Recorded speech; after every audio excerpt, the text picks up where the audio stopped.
Paschal Thoughts, Discourses on the Resurrection. Please hit the like button to make YouTube spread this truth. Second discourse. Other reasons are considered for which this day of the resurrection can be said to have been made by God. This is the day the Lord has made.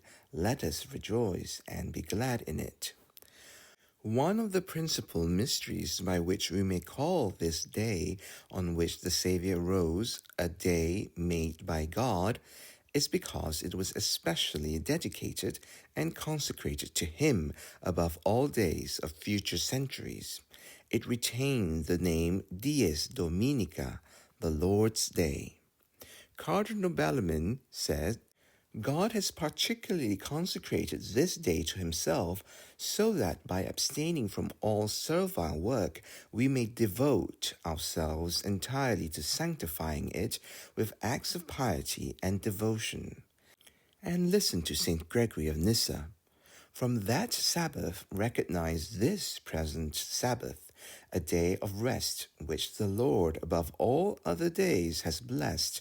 For on this day truly the only begotten God rested from all his works. Albert the Great, commenting on the words of St. Luke, one of the Sabbaths, adds, "This is what we call the Lord's Day," and he offers the reason why the resurrection happened on this particular day.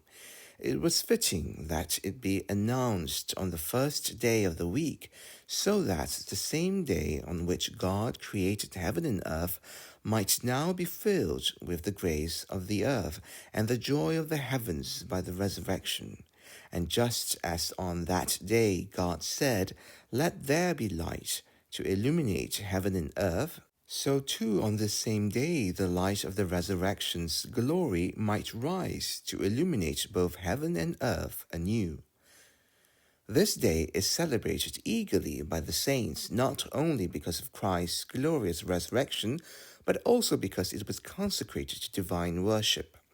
Abbot Rupert says, "This is truly a feast day, a truly blessed day, the nobility of the year, the beauty of the month, the armor of days.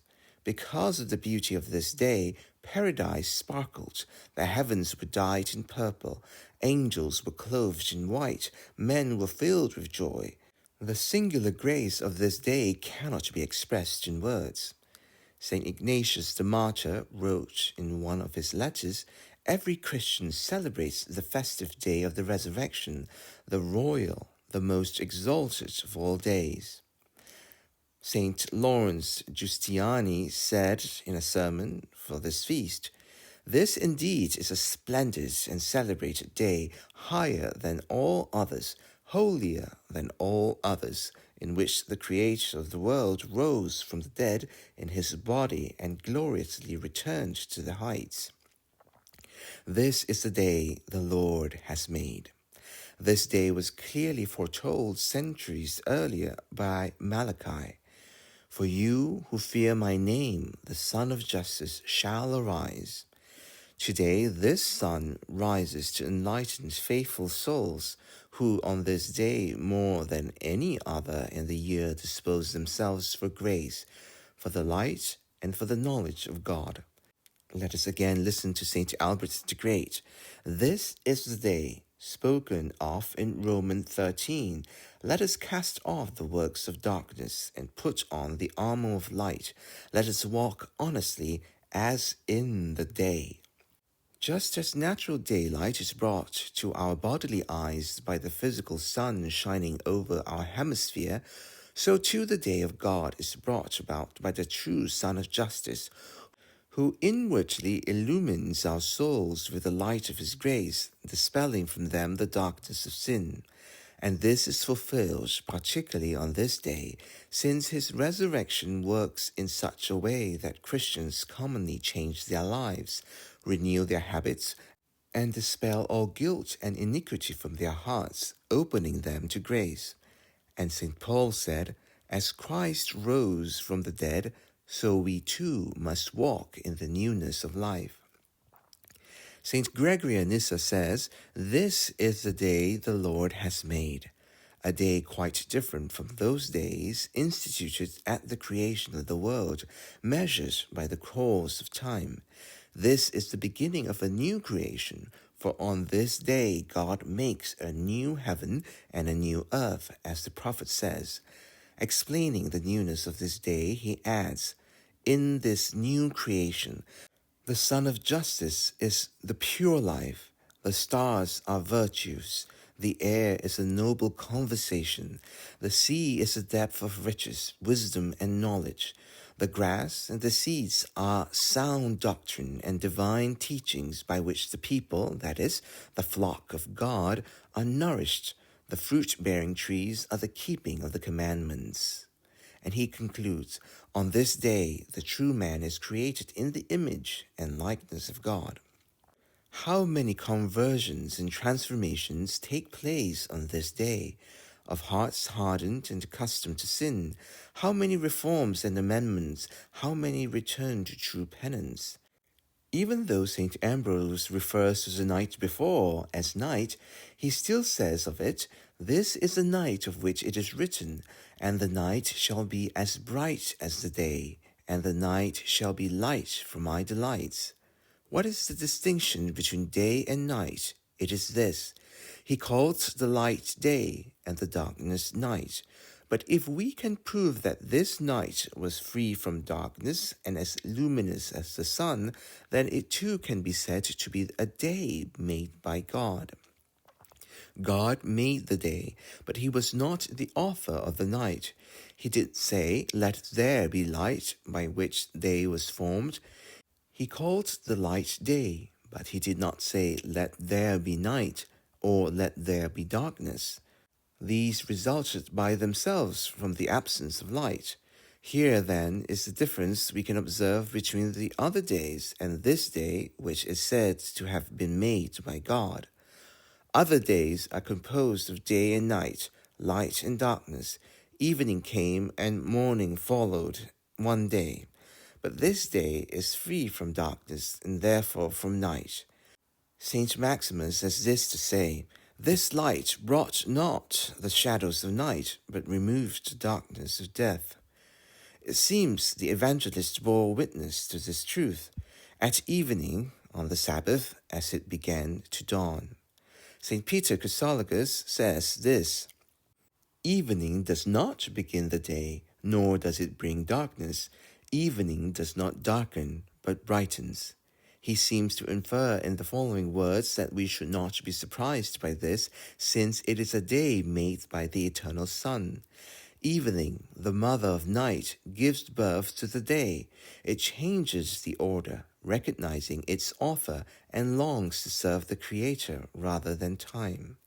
Holy Church calls this night luminous, for the glory of the resurrection. The glory of the Lord's resurrection gives it light. St. Thomas Aquinas says, "That night was bright." And the prophetic oracle referred to it, "And the night shall be as bright as day."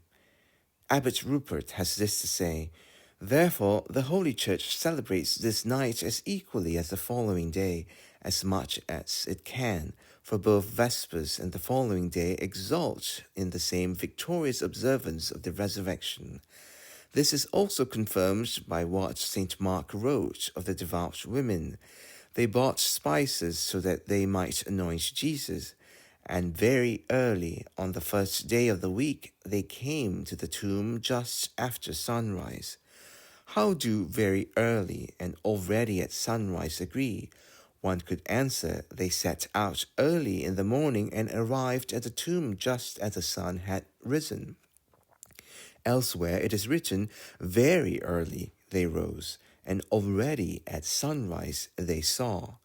The evangelist probably meant to suggest that the sun rose earlier than usual, though it was the hour of dawn, since the day was already clearly visible and the sun was rising. Both phrases could be said truthfully. The dawn had appeared in the evening, not the morning, at evening as it began to dawn. St. Peter Chrysologus asks, "If it was very early, How was the sun already risen? Does the evangelist not know what he is saying? On the contrary, he knew very well. He had said earlier, "At the sixth hour, darkness came over the whole land until the ninth hour." So the sun, which had veiled itself in mourning for its Creator's passion, now at his resurrection makes amends for that darkness with doubled light, rising much earlier than usual. It had deemed its noon brilliance for its author. Now it rose before the dawn to serve him again. Having fled before the night during the Passion, it now outruns the night to restore the hours, so that the terror of the Lord's Passion had taken. Saint Ambrose also noted the sun's more radiant brightness on this day and gave the same reason as Saint Chrysologus.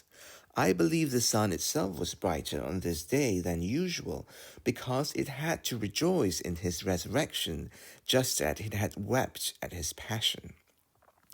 A little later he added, "Like a good servant, it was deemed for the funeral rites of burial, but now it flashes brightly for the celebration of the resurrection. This is the day the Lord has made, because it was free from every cloud of sorrow. It was all serene, full of joy and gladness. The day of his birth was indeed bright, with angels singing over the stable of Bethlehem, 'Glory to God in the highest, and on earth peace.' But it was clouded by the cries, tears, and sufferings of the divine infant. The day of his circumcision was serene when he was given the name before which every knee bends in heaven, on earth, and under the earth. But again, from that sacred humanity flowed real blood. The day the Magi adored was bright, but soon obscured by the flight into Egypt and Herod's persecution. The day of the Transfiguration was peaceful and radiant when his face shone like the sun, but even this was overshadowed by the memory of his bloody passion, for they spoke of the exodus he was to accomplish in Jerusalem. But the day of the resurrection was so serene and clear that it was not dimmed by the slightest trace of sorrow. It was filled with joy and jubilation, and for that reason we are invited to celebrate. Let us rejoice and be glad in it. This is the day the Lord has made.